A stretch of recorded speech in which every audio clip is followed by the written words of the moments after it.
कहते हैं पुराने समय में एक गुणवती नाम की स्त्री थी, अत्यंत ही पूजा पाठ करने वाली, अपने गृहस्थी के कार्यों को भली प्रकार से करके परलोक के कार्यों के लिए अर्थात अपना परलोक सुधारने के लिए भी समय समय पर दान पुण्य करती रहती थी। उसके 4 पुत्र थे। 4 पुत्रों की संतान, उनका व्यवसाय, धन संपदा, खेती बाड़ी सब कुछ बहुत अच्छे से उसके घर में था। जब वह बुजुर्ग हुई तो उसकी मृत्यु समीप आई और सुहागन ही वह मृत्यु को प्राप्त हुई। मृत्यु को प्राप्त होने के पश्चात उसको यमदूत जब लेने आए तो यमदूत को भी आश्चर्य हुआ कि यह एकादशी का व्रत साधने वाली स्त्री को हमें लेने क्यों भेजा गया है, तथा गुणवती को भी आश्चर्य हुआ कि मेरा संपूर्ण जीवन भली प्रकार पूजा पाठ दान पुण्य करते हुए बीता, फिर भी मुझे यमदूतों को लेने आना पड़ा। यह तो मेरे साथ कुछ अधर्म हुआ, अर्थात मेरे साथ गलत हुआ। यह कहकर गुणवती, यह मन में सोचकर गुणवती उन यमदूतों के साथ आगे को चल दी। जब वह चली तो सर्वप्रथम बैतरणी नदी को देखकर वह ठिठकी। जब यमदूतों ने उनसे कहा कि हे माई, यदि तुमने अपने जीवन में गौदान किया हो तो उसको याद करो, वह गाय यहाँ प्रकट हो जाएगी और तुमको बैतरणी नदी से सहज ही पार करवा देगी। यह जब सुना गुणवती ने तो उसने अपने द्वारा की गई गौ के दान को याद किया। वह गौ माता वहां प्रकट हो गई और उनकी पूंछ पकड़कर गुणवती की आत्मा उस बैतरणी नदी को सहज ही पार कर गई। इसके पश्चात नुकीले कटीले रास्ते आए तो उसने अपने द्वारा किए गए चप्पलों के दान को, जब सूर्य का आतप अर्थात तेज उसको लगने लगा तो उसने अपने द्वारा किए गए वस्त्र तथा छाते के दान को याद किया। इसी प्रकार आगे बढ़ते बढ़ते उसे जहां जहां जो भी समस्याएं आईं, जब कीटाणु उसको काटने के लिए दौड़े, छोटे छोटे कीट काटने को दौड़े, तो उसने अपने द्वारा चींटियों को किए गए दान को, जब कौओं ने उसको चोंच मारना प्रारंभ किया तो काक बलि श्राद्धों में उसके द्वारा जो दी गई उसके दान को उसने याद किया। विभिन्न प्रकार के नरकों के दर्शन होने पर उसने अपने द्वारा की गई एकादशी के, इस प्रकार अपने द्वारा किए गए पुण्य कर्मों को याद कर गुणवती आगे बढ़ती गई। आगे जाने पर जब धर्मराज जी उनके सामने आए तो धर्मराज जी ने कहा कि हे माई, तुम आ गई। तुम्हारे तेज को देखकर लगता है कि तुम्हें तो यम के दर्शन ही नहीं होने थे, फिर क्यों इस तरह की अवस्था तुम्हें प्राप्त हुई। गुणवती भी सोच में पड़ गई कि इतना सब दान पुण्य करने पर भी यदि मुझे यम के दर्शन हुए तो कहीं ना कहीं कोई ना कोई अपराध मुझसे अवश्य बना होगा। उसने धर्मराज के समक्ष प्रार्थना की कि हे प्रभु, मेरे द्वारा किए गए समस्त कार्यों को देखिए, मेरे समस्त जन्मों को आप देखिए, मेरे द्वारा कोई भी ऐसा कार्य नहीं किया गया, फिर भी मुझे यम यातना अर्थात यम यातना से क्यों गुजरना पड़ा, क्यों मुझे नरकों के दर्शन हुए।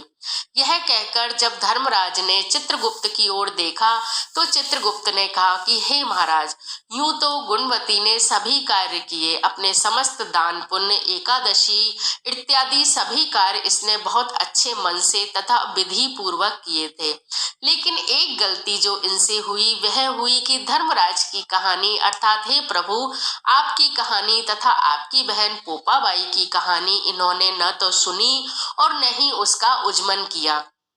इसी कारण इनको इतनी परेशानियां देखनी पड़ी। फिर यमदूतों के माध्यम से गुणवती को समझाया गया कि हे माँ, यूं तो सभी कार्य अच्छे फल देने वाले हैं, भगवान विष्णु की प्रीति सभी कार्यों को देने वाली है, आपकी सभी सिद्धियों को करने वाली है, लेकिन धर्मराज भी भगवान विष्णु के ही प्रतीक स्वरूप है और धर्म के इस स्वरूप की पूजा किए बिना आपका धर्म आपके साथ खड़ा नहीं होता है। तो विधि के जो जानकार लोग हैं वह धर्मराज की पूजा करते हैं। यमदूतों के माध्यम से ही बताई हुई विधि को सुनकर गुणवती पृथ्वी पर पुनः अपनी देह में प्रवेश कर गई। अपनी माता को जिंदा जानकर उसके सभी पुत्र अत्यंत प्रसन्न हुए। पूरे गांव में खुशी की लहर दौड़ गई कि गुणवती जो कि अत्यंत पुण्यात्मा थी वह मृत्यु को प्राप्त हुई, परंतु पुनः उसमें जीवन का संचार हो गया।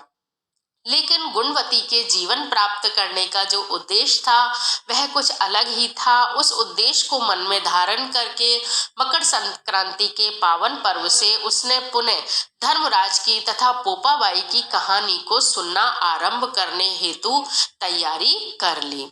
उसने हाथ में थोड़े से गेहूं के दाने लेकर तथा पोपाबाई की कहानी सुनने के लिए खोपड़े के 8 टुकड़ों में, अर्थात जो नारियल की गिरी होती है तो 4 नारियल लेकर उसके 8 हिस्से बनाए जाते हैं। उन 8 हिस्सों में राई भरकर यह कहानी सुनी जाती है।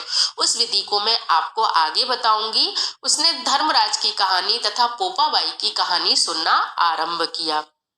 हाथ में लिए हुए गेहूं के दाने, जिन्हें आंखें कहा जाता है, उनको लेकर उसने धर्मराज तथा पोपाबाई की कहानी विधि पूर्वक सुनी और सुनकर गेहूं के उन दानों को लेकर और वह सर्वप्रथम अपनी बड़ी बहू के पास गई। बड़ी बहू के पास जाकर उसने कहा कि हे पुत्री, इन गेहूं के दानों को तुम लाल कपड़े में बांधकर 1 साल तक अपने पास रखो। जब मैं उजमन करूंगी तब इन गेहूं के दानों को तुमसे वापस ले लूंगी। बड़ी बहू ने कहा कि हे माता जी, इन गेहूं के दानों को इतना सुरक्षित रखने की क्या आवश्यकता है? हमारे घर में अन्न के भंडार भरे पड़े हैं। इन दानों को उन्हीं में मिला दीजिए। अगले वर्ष हम दूसरे नए गेहूं के दाने ले लेंगे। यह सुनकर गुणवती वहां से चुपचाप आ गई। अपनी दूसरी बहू के पास जाकर उसने यही बात अपनी बहू से कही कि हे पुत्री, इन गेहूं के दानों को क्या तुम रख सकती हो? दूसरे नंबर की बहू ने आप देखा न ताब और वह उन गेहूं के दानों को मुंह में चबा गई कि माता जी, इनको तो मैं खा लेती हूँ, आप दूसरे गेहूं के दाने ले लीजिएगा। जो थोड़े दाने गेहूं के उसके पास, गुणवती के पास बचे थे, वह उनको लेकर अपनी तीसरी बहू के पास गई। तीसरी बहू ने वह गेहूं के दाने लेकर और अपने भाई जो पास में ही खड़ा था उसको दे दिए और कहा कि हे भाई, मुझसे तो चीजें इधर उधर हो जाती हैं, इनको तुम संभाल के अपने पास रख लेना। तो उसके भाई ने वह गेहूं के दाने अपने हाथ में ले लिए कि ठीक है बहन, मैं इनको संभाल के रख लूंगा। यह देखकर थोड़े दाने उस तीसरी बहू को देकर, थोड़े दाने जो हाथ में गुणवती ने बचाए थे उनको लेकर वह अपनी चौथी बहू के पास गई। चौथी बहू ने माता जी को आया हुआ देखा तो प्रणाम करके और उनसे वह गेहूं के दाने ले लिए तथा उनसे लिए हुए उन दानों को गुणवती के सामने ही लाल कपड़े में बांधकर और उसने तिजोरी में रख दिया। नित्य गुणवती उस धर्मराज तथा पोपाबाई की कथा सुनती रही और 1 साल बाद जब उजमन का समय आया तब उसने विधि पूर्वक उद्यापन करना प्रारंभ किया। उद्यापन करते समय उसने अपनी बड़ी बहू, चारों बहुओं को अपने पास बुलाया। बड़ी बहू से कहा कि वो गेहूं के दाने तुमने तो लिए नहीं, तो तुमने देखा कि तुम्हारा व्यापार व्यवसाय सब वही की वही रह गया। तुमको धर्मराज की कहानी इस वर्ष से प्रारंभ करनी चाहिए और उनके प्रति श्रद्धा रखनी चाहिए। गुणवती ने अपने साथ हुई समस्त बातों को, जो भी कुछ उनके साथ हुआ था मृत्यु उपरांत, वह अपनी चारों बहुओं को सुनाया तथा धर्मराज जी का प्रभाव दिखाने के लिए उन्होंने उनको बताया कि बड़ी बहू ने चूंकि उन गेहूं के दाने को लेने से इनकार कर दिया तो इसके घर में अन्न धन तथा इसके व्यवसाय में कमी आ गई। दूसरी बहू चूंकि उन गेहूं के दानों को खा गई तो उसके शरीर में भयंकर पीड़ा तथा पूरा वर्ष उसका बीमारियों में गुजरा। तीसरी बहू जिसने गेहूं, वह अपने उसका भाई वहां पर उन गेहूं के दानों के माध्यम से प्राप्त हुए अनाज की बोरियों को भरकर एक गाड़ी में ले आया। संक्रांति के दिन उनका दान करने के लिए अपनी बहन को ले आया और बोला कि हे बहन, देखो तुमने मुझे जो गेहूं के दाने दिए थे उनसे मेरे घर में अन्न धन के कैसे भंडार भर गए और उन्हीं से प्राप्त उन गेहूं के दानों की बोरियों को मैं तुम्हारे लिए लेकर आया हूँ। जो 5 दाने तुमने मुझे दिए थे उनके बदले में 5 बोरियां मैं तुम्हारे लिए लेकर आया हूँ। और फिर चौथी बहू जिसने वो संभाल कर रखे थे, गुणवती ने कहा कि बहू जाओ और तिजोरी से उस लाल कपड़े में बंधी हुई पोटली को लेकर आओ। जब छोटी बहू वहां जाकर और उस पोटली को लेकर आती है और सबके सामने वह आंखों की पोटली खुलती है, अर्थात गेहूं के दानों की पोटली खुलती है, तो उसमें विभिन्न प्रकार के मोती माणिक, वो गेहूं जो है वो विभिन्न प्रकार के महंगे मोती माणिक का रूप धारण कर लेते हैं। सबकी आंखें चमत्कृत हो जाती हैं तथा तीनों बहुएं शर्म से अपनी नजरें नीचे कर लेती हैं और उस दिन से वो चारों बहुएं धर्मराज की कथा सुनने का संकल्प धारण करती हैं। संपूर्ण गांव में मां गुणवती की ख्याति हो जाती है और उस मकर संक्रांति के पावन पर्व पर ही दोनों कथाओं का उज्जमन कर संध्या समय से पूर्व ही गुणवती अपने प्राणों का त्याग कर देती है। तो इस प्रकार यह धर्मराज की कथा होती है। उत्तरायण के पश्चात होने वाली मृत्यु से मां गुणवती को इस लोक में संपूर्ण वैभव तथा अंत में स्वर्ग की प्राप्ति होती है। अब हम सब पोपाबाई की कथा सुनते हैं। हाथ में थोड़े से राई के दाने लेकर यह कथा सुनी जाती है। तो कहते हैं कि राज है पोपाबाई का, लेखा लेगी राई राई का। तो धर्मशास्त्रों में पोपाबाई को धर्मराज की बहन कहा गया है।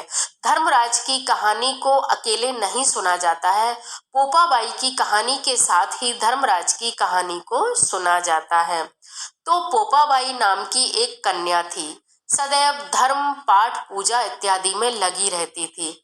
उसका भाई जो कि विवाहित था अपनी पत्नी से कहता कि तुम मेरी बहन पोपा को समझाया करो कि वह घर के भी कुछ काम काज करना सीखे, क्योंकि उसको पराए घर जाना है। मेरे माता पिता तो है नहीं जो इस बात को कह सके, मुझे ही इसका विवाह करना है। यदि यह इस प्रकार धर्म पाठ पूजा में ही लगी रहेगी तो इसकी गृहस्थी का निर्वाह कैसे होगा। जब बार बार भाई भाभी द्वारा यह बात कही गई तो पोपाबाई ने हाथ जोड़कर अपने भाई से कहा कि भाई, मैं विष्णु भगवान के अतिरिक्त अन्य किसी का वरण नहीं करूंगी, अर्थात मैं सिर्फ धर्म पाठ पूजा के लिए ही उत्पन्न हुई हूँ और इसके साथ ही मैं मृत्यु को प्राप्त हो जाऊंगी। मैं किसी अन्य के साथ विवाह नहीं करूंगी। आप गांव के बाहर मेरे लिए एक झोपड़ी छनवा दें जिसमें रहकर मैं अपना जीवन निर्वाह करती रहूंगी। परेशान होकर भाई भाभी ने दुखी मन से उसके लिए गांव के बाहर एक झोपड़ी बनवा दी जिसमें पोपाबाई रहने लगी।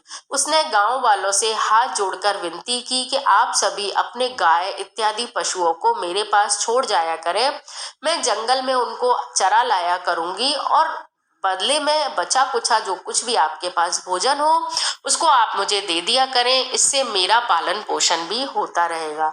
इसी प्रकार उसका नित्य कर्म चलता रहा। वह धर्म पाठ पूजा में लगी रहती, गांव वालों के पशुओं को जंगल से चरा लाती, बदले में जो कुछ मिल जाता उसको खाकर ही अपना जीवन निर्वाह वह कर लेती थी। एक दिन वहां का राजा शिकार खेलने के लिए जंगल को निकला।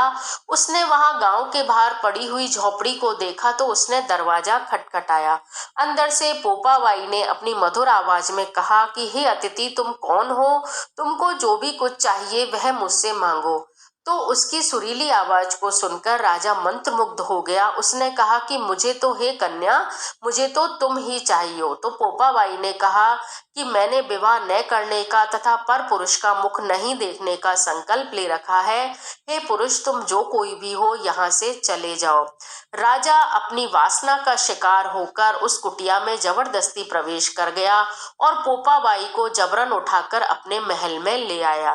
राजा की अन्य रानियों ने जब पोपाबाई को देखा तो उन्होंने राजा से अनुरोध किया कि यह धर्म की संगिनी है, आपने इसको लाकर बहुत ही गलती की है, आप इसको पुनः अपने स्थान पर छोड़ आइए वरना आपका राजकाज सब नष्ट हो जाएगा। इधर पोपाबाई ने भी मन ही मन राजा को श्राप दे दिया था। साथ ही पराये पुरुष का स्पर्श होने के कारण अपनी देह को त्याग करने का संकल्प भी कहीं ना कहीं मन में धारण कर लिया था। राजा ने जब सभी रानियों की बात सुनी तो घबराकर वह पोपाबाई को छोड़ने के लिए जब चला तो पाप की नदी बहती हुई रास्ते में आई और दोनों को बहा ले गई। चूंकि पोपाबाई के संकल्प के कारण वह नदी आई थी, राजा अपने पाप के कारण नष्ट हुआ तथा पोपाबाई अपने द्वारा लिए हुए संकल्प के कारण उस नदी में प्राण त्याग कर चली गई।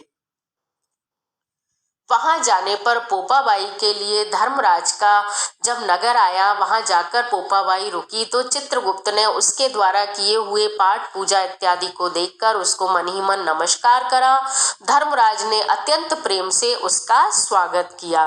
धर्मराज ने कहा कि हे पोपाबाई, तुमने धर्म पाठ पूजा इतने अधिक किए हैं कि तुम स्वर्ग से भी ऊपर ब्रह्मलोक की अधिकारिणी हो गई हो, लेकिन तुमने अपने संकल्प के कारण जो अकाल मृत्यु धारण की है, उसके कारण तुम्हें ब्रह्मलोक का तथा सर्वलोक का आधिपत्य तो नहीं मिल सकता, लेकिन अपने धर्म के लिए प्राण त्यागने के कारण आज से मैं तुम्हें अपनी बहन मानता हूँ। तुम मेरी बहन हो और स्वर्ग और धर्मराज का ये जो महल है इसका प्रथम द्वार की तुम अधिकारिणी हो। तो इस प्रकार पोपाबाई को कहते हैं धर्मराज के यहाँ जो द्वार है उनमें से एक द्वार की अधिकारिणी पोपाबाई होती है। जब व्यक्ति को किसी भी मार्ग से धर्मराज के यहाँ प्रवेश नहीं होता है तो यदि उसने पोपाबाई की कथा सुनी होती है और यथाविधि उसका उज्जमन किया होता है तो पोपाबाई उसके लिए द्वार अवश्य खोलती है और व्यक्ति को धर्मराज के यहाँ जाने का मार्ग सुगम हो जाता है। तो इस प्रकार धर्मराज और पोपाबाई की कहानी यहाँ समाप्त होती है। अब हम जानते हैं कि किस प्रकार हमें धर्मराज तथा पोपाबाई की कहानी को सुनना प्रारंभ करना है और किस प्रकार हमें उसका उद्यापन करना है। उद्यापन में हमें उसमें क्या क्या वस्तुएं दान करनी है। तो धर्मराज और पोपाबाई की कथा सुनने के लिए सर्वप्रथम आप प्रथम दिवस जब धर्मराज की कथा को सुनने के लिए बैठे तो उस दिन अपने हाथ में थोड़ा जल, फूल, गेहूं के दाने लेकर और थोड़ा दक्षिणा लेकर अर्थात धन लेकर यह संकल्प लें कि हे धर्मराज प्रभु तथा हे पोपाबाई, आज से मैं आपकी कथा को सुनने का संकल्प ले रही हूँ। यह एक सामान्य संकल्प होता है जिसको हर कोई अपने घर में बिना किसी की सहायता के ले सकता है। यदि आप किसी पंडित की सहायता से इसको लेना चाहें तो वह भी आप विधि पूर्वक कर सकते हैं। धर्मराज की कथा के लिए आपको सिर्फ थोड़े से गेहूं के दानों की आवश्यकता और एक छोटे से लाल कपड़े की आवश्यकता रहती है। धर्मराज की कथा सुनने जिस दिन प्रथम दिवस कथा सुनी जाती है उस दिन आप गेहूं के कुछ दाने हाथ में लें और इस कथा को सुने। इसके पश्चात सुनने के पश्चात जो गेहूं के दाने हैं उनको आप किसी लाल कपड़े में रखकर और अपनी तिजोरी में अथवा पूजा स्थान पर रख दें। अगले वर्ष 1 वर्ष पश्चात यह गेहूं के दाने आपको किस प्रकार काम आएंगे वो मैं आपको आगे बताऊंगी।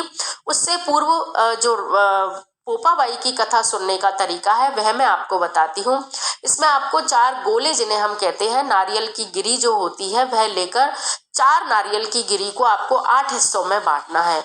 8 हिस्सों में बांटकर उनमें सब में आपको राई भर लेनी है। राई जो मोटा दाना होता है, पीली सरसों ले सकते हैं, काली सरसों ले सकते हैं, छोटी बड़ी किसी भी प्रकार की आप ले सकते हैं।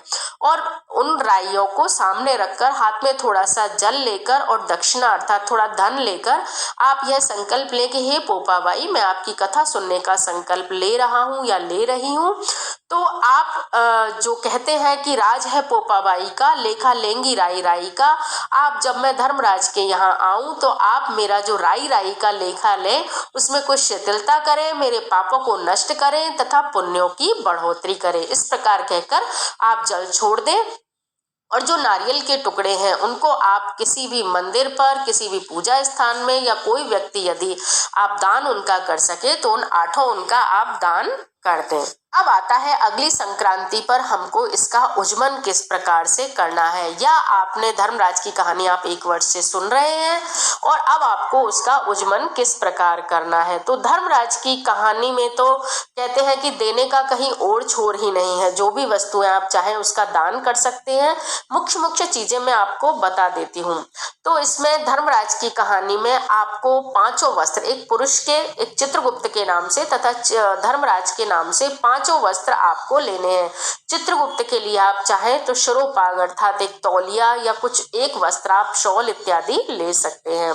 जो महत्वपूर्ण चीजें धर्मराज की कहानी में होती है वह एक तो होती है कि सोने के अथवा लोहे के या चांदी के, इस प्रकार आप धर्मराज की प्रतिमा आप बनवाएं।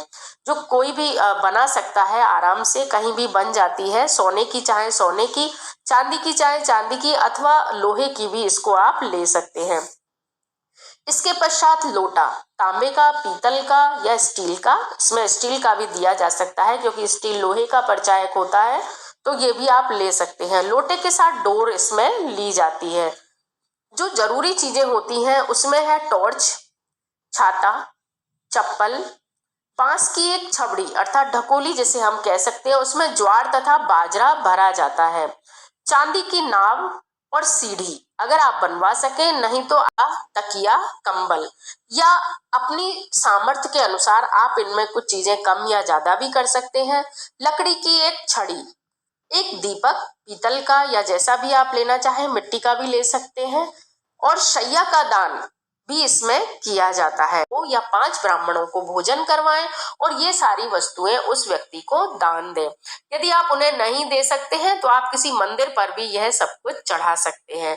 यह तो हुई धर्मराज की कथा का उद्यापन की विधि। बाई की उद्यापन की विधि, उसमें आपको साड़ी, श्रृंगार का सामान तथा कोई एक गर्म वस्त्र और 1.25 किलो अथवा 5.25 किलो राई और खोपड़े की गिरी का दान आपको इसमें करना होता है। इस प्रकार धर्मराज की तथा पोपाबाई की कहानी सुनी जाती है और अंत में उसका उद्यापन किया जाता है। धर्म की जड़ सदैव हरी रहती है और उसको हरी रखने का दायित्व तो कहीं ना कहीं हम पर ही होता है। अपने दान पुण्य के माध्यम से हम धर्म की जड़ को सदैव हरी रख सकते हैं।